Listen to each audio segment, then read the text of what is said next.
ಶಿವಮೊಗ್ಗದಲ್ಲಿ ಶಾಸಕ ಚನ್ನಬಸಪ್ಪ ಅವರು ಮಾಧ್ಯಮ ಮಿತ್ರರೊಂದಿಗೆ ಮಾತನಾಡಿ, ರಾಜ್ಯದಲ್ಲಿ ಗೋವಿನ ಕೆಚ್ಚಲಿಗೆ ಕೈ ಹಾಕುವ ಕೆಲಸ ದುಷ್ಕರ್ಮಿಗಳಿಂದ ಆಗಿದೆ.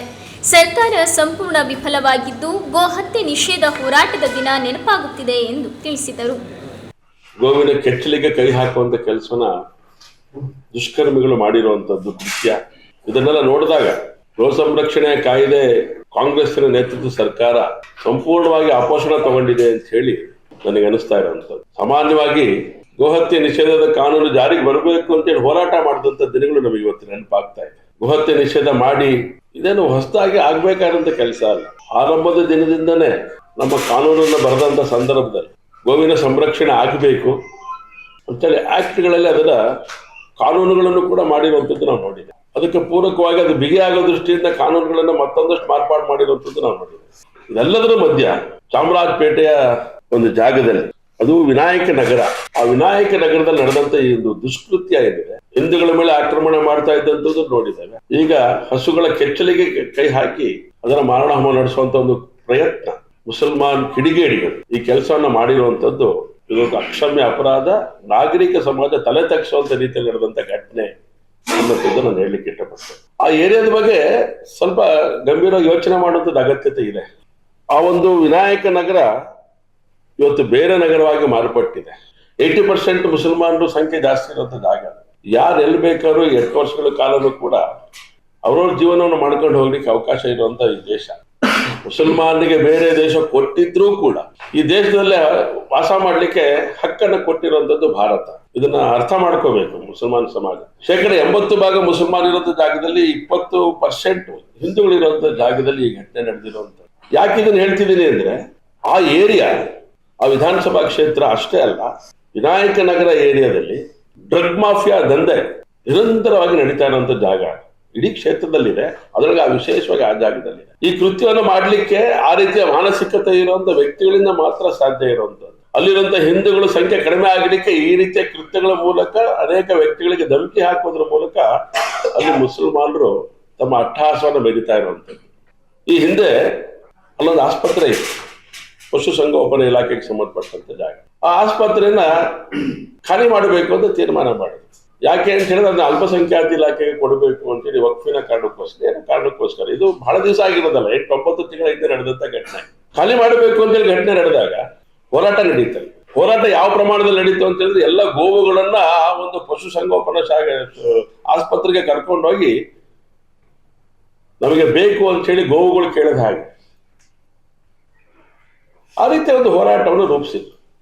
ಅದ್ರ ಪರಿಣಾಮ ಇವತ್ತು, ಅವತ್ತು ಯಾವ ಹೋರಾಟದ ಮುಖ್ಯ ಆ ಗೋವು ಶಕ್ತಿ ಕೊಟ್ಟಿತ್ತು, ಆ ಗೋವಿನ ಕೆಚ್ಚಲಿಗೆ ಕೈ ಹಾಕಿದ್ದಾರೆ. ಈ ಮನೆ ಗೋವುಗಳ ಕರ್ಣ ಅಂತ ಏನು ಆ ಕುಟುಂಬದ ವ್ಯಕ್ತಿ ಇದ್ದಾನೆ, ಅವರು ಹೋರಾಟದ ನೇತೃತ್ವವನ್ನು ತಗೊಂಡಿದ್ರು. ಅವರ ಮನೆ ಗೋವುಗಳಲ್ಲಿ ಅಲ್ಲಿ ತಗೊಂಡೋಗಿದ್ರು. ಅದಾದ ಮೇಲೆ ಹೋರಾಟ ಮಾಡಿದಂತ ಪರಿಣಾಮ, ನ್ಯಾಯಾಲಯದಲ್ಲೂ ಕೂಡ ಆದಂತ ಪರಿಣಾಮ, ಅದಕ್ಕೆ ಯಶಸ್ಸು ಸಿಕ್ತು. ಅದು ಉಳ್ಕೊಳ್ತು ಜಾಗ. 6-8 ತಿಂಗಳ ಹಿಂದೆ ನಡೆದಂತ ಘಟನೆ ಇದು ಈ ಸ್ವರೂಪ ತಗೊಂಡಿದೆ. ಬರೀ ಇಷ್ಟೇ ಇಲ್ಲ, ಎಷ್ಟು ಅಮಾನವೀಯವಾಗಿ ನಡ್ಕೊಂಡಿದ್ದಾರೆ ಅಂತ ಹೇಳಿದ್ರೆ, ನಾನು ಅಲ್ಲಿರುವಂತ ಒಬ್ಬ ಕಾರ್ಯಕರ್ತರಿಗೆ ನಾನು ಮಾತಾಡಿದೆ. ಅವರು ಹೇಳ್ತಾರೆ, ಆ ಮನೆಯ ಹಸುಗಳ ಹಿಂಬದಿಗೆ ಸರಳನ್ನ ಪೋಣಿಸಲಾಗಿತ್ತು ಅಂತ ಹೇಳಿ ಸರಳನ್ನ ಹಾಕುವಂತ ಕೆಲಸವನ್ನು ಮಾಡಿದ್ರು. ಏನು ಯೂರಿನ್ ಪಾಸ್ ಮಾಡುವಂತ ಜಾಗ ಇದೆ, ಅಲ್ಲಿಗೆ ಸರಳನ್ನ ಹಾಕುವಂತ ಕೆಲಸವನ್ನ, ಆ ಕುಕೃತ್ಯವನ್ನು ಕೂಡ ಮಾಡಿದ್ರು ಅಂತ ಮಾತನ್ನ ಅಲ್ಲಿಯ ಜನ ಹೇಳ್ತಾರೆ. ಇಷ್ಟೆಲ್ಲ ನಡೀತಾ ಇದ್ರು, ಅಲ್ಲೊಂದು ರಕ್ಷಣಾ ವ್ಯವಸ್ಥೆ ಇದೆಯಾ, ಪೊಲೀಸ್ ಇಲಾಖೆ ಇದೆಯಾ ಇಲ್ವಾ ಅಂತ ನೋಡ್ಬೇಕಲ್ಲ. ಸರ್ಕಾರ ಅಂತೂ ಸತ್ತು ಹೋಗ್ಬಿಟ್ಟಿದೆ ಈ ರಾಜ್ಯದಲ್ಲಿ. ಮನುಷ್ಯರನ್ನ ಕಾಪಾಡ್ಕೊಳ್ಳೋಕ್ಕೂ ಸಾಧ್ಯ ಇಲ್ಲ, ಇವತ್ತು ಗೋವುಗಳನ್ನ ಕಾಪಾಡ್ಕೊಳ್ಳೋಕ್ಕೂ ಸಾಧ್ಯ ಇಲ್ಲದಂತ ಸ್ಥಿತಿ ಈ ರಾಜ್ಯ ಸರ್ಕಾರದ ಒಂದು ಕೈಗನ್ನಡಿಯಾಗಿ ಇವತ್ತು ಉಳ್ಕೊಂಡಿರುವಂತ. ನಾವು ಏನಾದ್ರು ಹೇಳಿದ್ರೆ ಅದಕ್ಕೆ ರಾಜಕಾರಣ ಬೆರೆಸುವಂತ ಕೆಲಸವನ್ನ ಈ ಕಾಂಗ್ರೆಸ್ಸಿನ ನೇತೃತ್ವದ ಸರ್ಕಾರ ಮಾಡ್ತಾ ಇದೆ. ಗೋಹತ್ಯೆ ನಿಷೇಧದ ಕಾನೂನು ಜಾರಿಗೆ ತರ್ರಿ ಅಂತ ಹೇಳಿದ್ರೆ, ನಾವು ಅಧಿಕಾರಕ್ಕೆ ಬಂದ್ರೆ ನಾವು ತಂದಂತ ಕಾನೂನನ್ನ ನಾವು ವಾಪಸ್ ತೆಗಿತೀವಿ ಅಂತ ಹೇಳುವಂತ ನೀಚ ಬುದ್ಧಿಯ ಪರಿಣಾಮ ಈ ಗೋವುಗಳ ಕಚ್ಚಲನ್ನು ಉಳಿಸ್ಕೊಳ್ಳಿಕ್ಕೆ ಸಾಧ್ಯ ಆಗದೆ ಇರುವಂತದ್ದು. ವಿಧಾನಸೌಧದಲ್ಲಿ ಕೂತಿರುವಂತ ವ್ಯಕ್ತಿ ಈ ಹಿಂದೆ ಒಂದು ಮಾತನ್ನು ಉಲ್ಲೇಖ ಮಾಡಿಬಿಟ್ರು, ಗೋಮಾಂಸ ತಿಂದ್ರೆ ಏನು ಮಹಾ ಪಾಪ ಬರುತ್ತೆ, ನಾನು ತಿಂತೇನೆ ಅಂತ ಮಾತನ್ನ ಹೇಳಿದಂತ ಘಟನೆ ಇವತ್ತು ನನ್ನ ಕಣ್ಣು ಮುಂದೆ ಎದುರಿಗೆ ಬಂದು ನಿಂತ್ಕೊಳ್ತಾ ಇದೆ. ಇದ್ರ ಪರಿಣಾಮ ಇವತ್ತು ಗೋವುಗಳ ಸಂತತಿ ಕಡಿಮೆ ಆಗ್ತಾ ಇರುವಂತದ್ದು. ನಾನು ಗೋವನ್ನ ತಿಂತೇನೆ ಅಂತ ಹೇಳಿದಂತ ಒಬ್ಬ ಮುಖ್ಯಮಂತ್ರಿಯ ಮಾತು ಇವತ್ತು ಈ ಪರಿಸ್ಥಿತಿ ನಿರ್ಮಾಣ ಆಗ್ಲಿಕ್ಕೆ ಕಾರಣ ಆಗಿದೆ ಅಂತ ಹೇಳಿ ನಾನು ಈ ಸಂದರ್ಭ ನೇರವಾಗಿ ಹೇಳಲಿಕ್ಕೆ ಇಷ್ಟಪಡ್ತೇನೆ.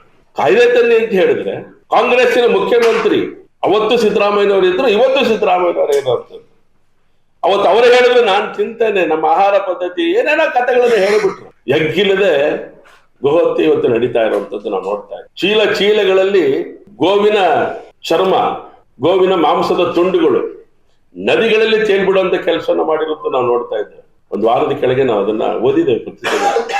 ಈ ರೀತಿ ಯಾರದ್ದು ಭಯ ಇಲ್ಲದೆ ಎಗ್ಗಿಲ್ಲದೆ ಗೋವುಗಳ ಹತ್ಯೆ ನಡೀತಾ ಇರುವಂತದಕ್ಕೆ ಸರಿಯಾದಂತ ಕ್ರಮ ತಗೊಳ್ಳುವಂತ ಕಾಂಗ್ರೆಸ್ಸಿನ ಸರ್ಕಾರದ ಧೋರಣೆ ಇವತ್ತು ಕೆಚ್ಚಲು ಕಳ್ಕೊಳ್ಳುವಂತ ಸ್ಥಿತಿ ಈ ಹಸುಗಳು ನೋಡ್ತಾ ಇರುವಂತದ್ದು. 3 ಕೆಚ್ಚಲು ಕೊಯ್ತಾರೆ, 2 ಹಸುಗಳಿಗೆ ಕಾಲಿಗೆ ವಧೆಯನ್ನು ಮಾಡ್ತಾರೆ. ಒಟ್ಟು 5 ಹಸುಗಳ ಒಂದು ನಡೆದಂತ ಘಟನೆ ಇಷ್ಟಕ್ಕೆ ನಿಂತಿಲ್ಲಲ್ಲ ಇದು. ಅದಕ್ಕೋಸ್ಕರ ಹೇಳಲಿಕ್ಕೆ ನಾನು ಇಷ್ಟಪಡ್ತಾ ಇದ್ದೇನೆ, ನೀವು ಗೋವಿನ ಶಾಪಕ್ಕೆ ಗುರಿಯಾಗಿ ಸಾಯ್ತೀರಾ ಅನ್ನೋಂಥ ಪದಪ್ರಯೋಗದ ನೋವಿನ ಮಾತನ್ನು ನಾನು ಹೇಳ್ತಾ ಇದ್ದೇನೆ.